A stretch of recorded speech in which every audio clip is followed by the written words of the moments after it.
Hi everybody, so the coaching insight that I have here in front of me that I'm going to be talking you through is about controlling chaos. We've all been in situations before where we feel like we've lost control, whether that be thoughts, emotions, work tasks, group management, etc. There are many reasons why that can happen, some of which are there's too much to do and not enough time to do it. There's more to do than you can handle by yourself. Bad judgment or just making mistakes. Poor planning and organisation has led to an overload. Proper instructions not being given, or standards and expectations have not previously been set beforehand. These can quickly get on top of you and become overwhelming.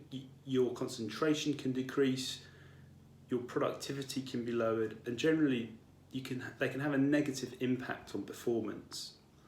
It is hard to keep operating at a high level of pressure and stress all the time. However, some people in some professions don't have a choice. They have to do this all the time, every day. There are simple ways that you can prevent this from happening, or at least make them slightly more manageable. So mindfulness, I talk about this all the time, a simple form of meditation that focuses on your breath. Just closing your eyes and taking 10 deep breaths can calm you down and reset your thought process pretty effectively in a short time period. I've worked with many elite athletes who have to perform skills under high amounts of pressure at certain points during training or a game, and they often talk about taking a 3-second chill just before they have to execute that skill to get their mind in the right place, which allows them to do so. There are apps like Headspace I use all the time, which are brilliant for practicing and promoting calmness during times of chaos. Once the chaos is over though, it is important to get out, get reset and get on with it straight away. If you fester or wait too long, you could get yourself distracted. Saying no, this is another great option. If you're at maximum capacity, it is okay to say no.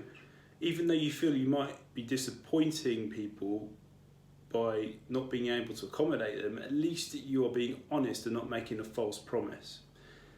A quote I've always liked is, it's better to under-promise and over-deliver rather than over-promise and under-deliver. Not rushing. Taking your time, a very simple but very effective strategy. Rules, guidelines and etiquette.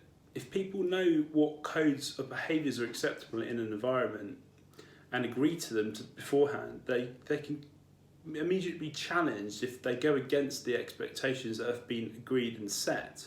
It's much harder to challenge people though if no instructions or boundaries are in place to start with. Mastering planning. I did a previous blog and video about this beforehand, so check that out. Being able to plan effectively is a very good way of stopping chaos from starting in the first place. Being comfortable when uncomfortable. Again, I've spoke about this in the past. Check out previous videos and blogs. After working with many different companies, organisations, teams and clubs, I actively promote putting myself, my clients and athletes I work with in uncomfortable situations. It ultimately is the best way to grow and develop, allowing chaotic situations to be less disrupting and more manageable when they do occur.